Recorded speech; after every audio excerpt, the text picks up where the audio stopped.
Pada video kali ini kita akan berbicara tentang tantangan guru dalam mengembangkan emosional anak usia SD dalam menghadapi era Society 5.0. Nah, seperti yang kita ketahui bahwa dunia selalu mengalami perubahan. Salah satunya adalah perubahan teknologi.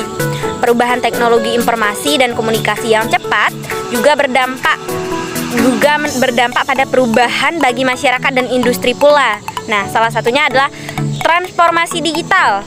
Transformasi digital ini adalah salah satu cara untuk menghasilkan hal baru bagi kebijakan industri di beberapa negara untuk meramalkan tren global seperti Society 5.0.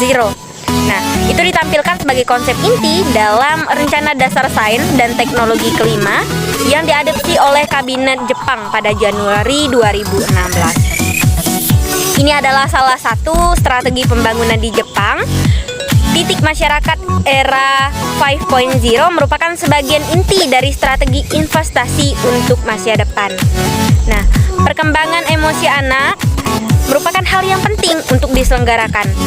Ada beberapa hal yang mendasari bahwa perlunya perkembangan emosional anak, yaitu perkembangan era berbasis iptek yang akan memberi tekanan kepada anak sehingga anak dibekali penguasaan yang baik. Nah, pada proses pembelajaran di sekolah, anak akan mulai berinteraksi dengan teman sebaya dan orang-orang dewasa lainnya. Pada masa ini, anak usia sekolah dasar tidak hanya menguasai emosi dirinya sendiri, namun juga harus menguasai emosinya kepada orang lain. Oleh sebab itu, guru di sekolah dasar harus mampu mengembangkan emosional anak agar dapat mengendalikan kehidupan siswa menuju ke arah yang lebih baik. Nah, selain itu, kemampuan emosional siswa juga akan berpengaruh terhadap pencapaian tujuan pembelajaran di sekolah. Sebelum kita berbicara lebih lanjut, siapa sih guru? Nah, guru adalah semua orang yang mempunyai wewenang serta mempunyai tanggung jawab untuk membimbing dan membina murid. Nah, menurut Undang-Undang Nomor 14 Tahun 2005 tentang guru dan dosen, guru diartikan sebagai pendidik profesional yang tugas utamanya yaitu mendidik, mengajar, membimbing, mengarahkan, melatih, menilai, dan mengevaluasi peserta didik pada pendidikan anak usia dini melalui pendidikan formal, pendidikan dasar atau SD, dan pendidikan menengah SMP. Proses belajar di era Society 5.0 ini lebih memfokuskan guru dan siswa sebagai pusat inovasi dalam pembelajaran.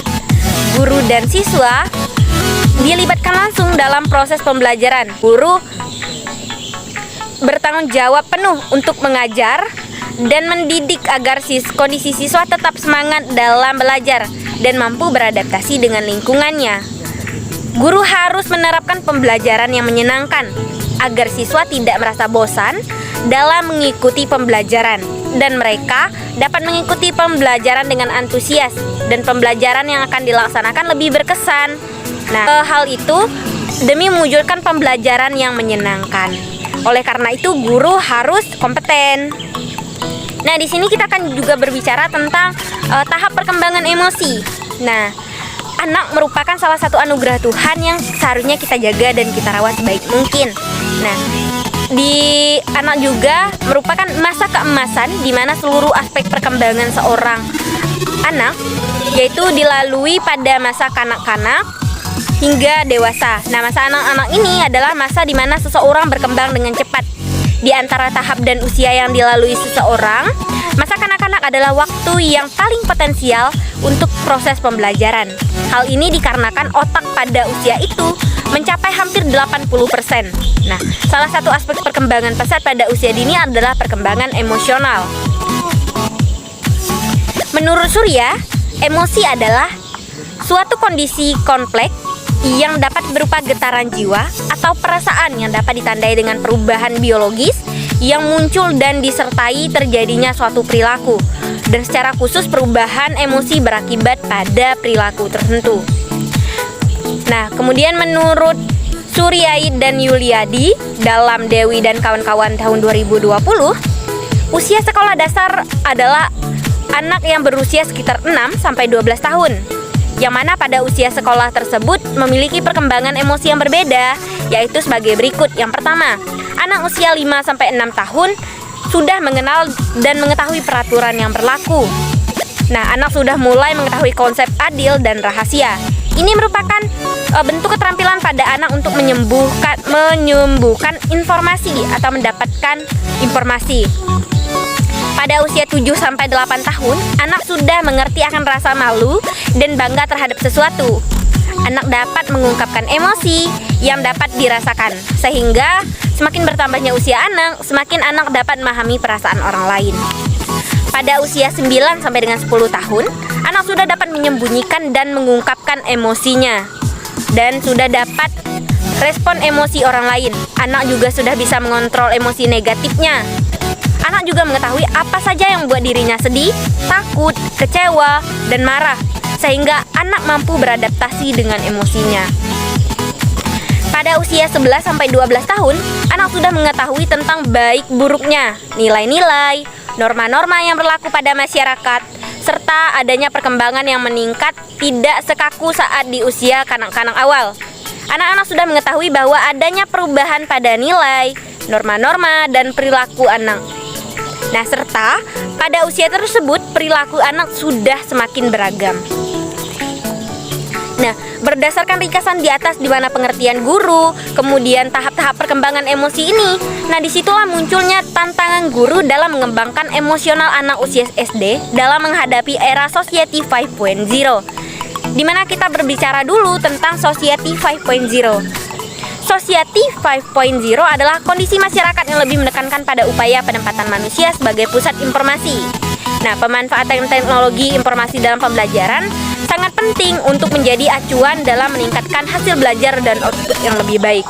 Nah, tantangan di bidang teknologi informasi ini ditandai dengan adanya revolusi industri 4.0 yang kemudian mengalami transisi menuju era Society 5.0 yang lebih kompleks dengan berbagai aspek dan kelebihan serta kekurangannya bagi semua pihak. Tantangan ini tentunya juga dirasakan oleh dunia pendidikan. Dalam menghadapi era Society 5.0, guru harus dihadapkan dengan banyaknya penggunaan gadget pada anak-anak. Penggunaan gadget ini dapat berpengaruh pada emosi anak. Nah, serta dapat mengganggu perkembangan emosional anak karena gadget memiliki fitur-fitur yang canggih seperti kamera, video, game, dan lain sebagainya. Nah, semua fitur itu dapat mengganggu proses pembelajaran di rumah maupun di sekolah. Contohnya, di rumah seorang anak misal bermain gadget dan ketika orang tuanya memanggil anak tersebut, dia tidak menghiraukan, bahkan tidak peduli dengan orang-orang.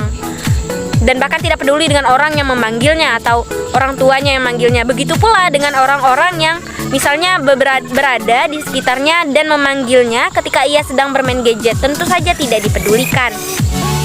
Ketika dia bermain gadget ini dengan sikapnya yang tidak peduli, itu tentu saja sudah berdampak pada sosial emosional anak dengan orang tuanya sendiri.